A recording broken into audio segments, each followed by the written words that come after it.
investing in property can almost cause divorce in some cases, and it happens when couples get into fights where one wants to upgrade and buy their dream home while the other one wants to buy an investment property.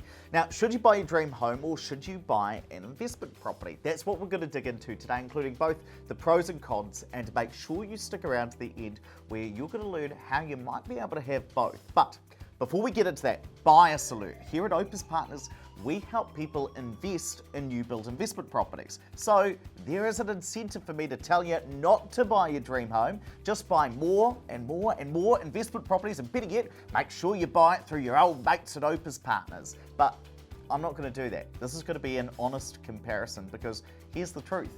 Not everyone should keep buying investment properties forever. Sometimes buying that dream home, that is absolutely the right move. I'm Ed, an economist here at Opus Partners, and this is Property Now. I recently got an email from an investor who said, I'm super happy with where we live, but Paisley, my wife, she wants to live in a bigger house. So I want to know the difference for us if we sell our home where we currently live to buy a big new house, or should we just invest instead? Well, let's start with the pros of buying your dream house. When I personally think about the future that I want to live, I do want to live in a big house. I want it to be comfortable. I want there to be enough space, maybe for a couple of kids. And as you get older, as you make more money, you do start to think, okay, well, when do I get my dream home? And the benefit of buying that dream home is you make your dreams a reality. You feel a sense of personal achievement, doing what you always thought you would. So you probably do have a picture or a vision in your head where you've got more space for the kids. You could raise the family you always thought you would. We could have friends around for dinner all the time. Maybe it's in a better area that you've always wanted to live in, or it's closer to work. So that dream home, it's not just about having the kitchen you always wanted. It's not just about the walk-in wardrobe that my partner wants. It's not just about the house. It's about what that house represents for you. A sense of personal achievement, a place to raise a family and to have friends around.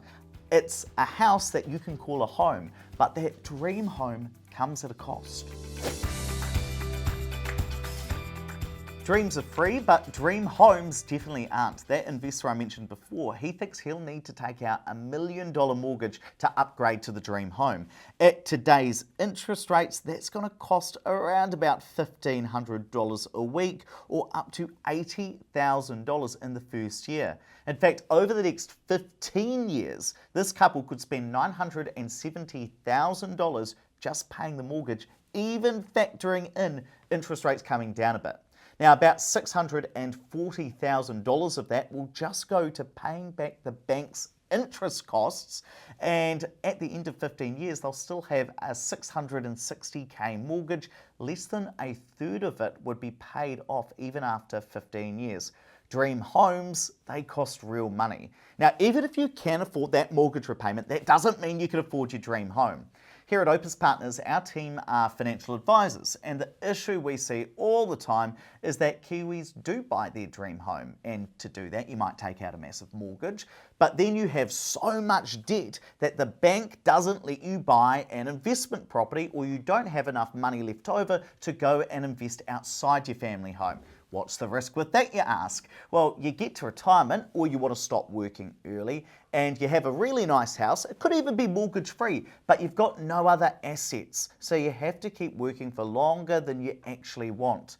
So you might have the dream home, but maybe you've got no other assets to show for yourself. And in fact, we estimate that a Kiwi couple who's 45 years old today, if you want to spend $100,000 a year in retirement and you want to retire at 65, even with a bit of KiwiSaver and the superannuation coming in, you could still have a substantial wealth gap of about $1.4 million. Now, what that means is you get to retirement, you want to spend $100,000 a year, but you can't because you haven't invested enough, you haven't saved enough for retirement. So buying your dream home doesn't just mean a bigger mortgage repayment, it can often mean being poorer later on in life. So you could afford the mortgage repayment, but can you really afford to make this financial decision? The answer might be yes, but it could be no too.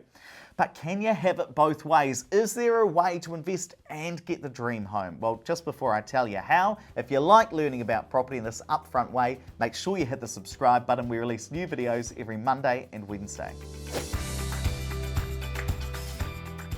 There are two options to get both your dream home and investment properties. The first thing is to figure out, well, which order do you do it in? So let's come back to the investor's email I told you about before. This investor already has his own business and 2 rental properties. So he's got some assets that he can live on in retirement.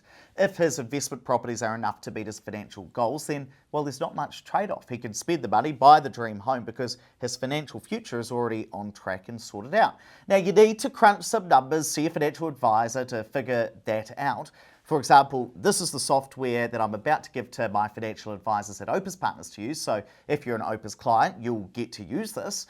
But if you buy your investment properties first and then look for your dream home, you can potentially get both. The second option is to renovate. So this investor said that if they stay in their current home, maybe they'll spend 150 grand renovating the property to make it nicer. That way they get a better house and they also have enough money to go ahead and buy an investment property. I ran the numbers to compare this and found that he'd get 113% return on investment if he does the investment property and renovate, compared to only a 20% return on investment if he upgrades to the dream home. So from a numbers perspective, renovating and investing gives a better return on investment than buying the dream home. And if you want to dig into the numbers, I've just released a whole Property Academy podcast episode that you can listen to. The link is down in the description. And in that podcast, I talked about how life is too short to be miserable. So if your dream home is the only thing that's going to make you happy, then go for it. If your partner really wants the dream home, maybe that is the joint decision that you need to make. But for most Kiwis, the right thing to do is to sort your financial future out and invest before you buy the nicest, most expensive house possible with the largest mortgage the bank is willing to give you. Once you get into the position where you've got some assets, where your financial future's sorted, that's when you go for the dream home. And if you want to run the numbers and create a plan like I've just shown you here, then book a meeting with us here at Opus Partners. We help regular Kiwis grow their wealth through new build investment properties.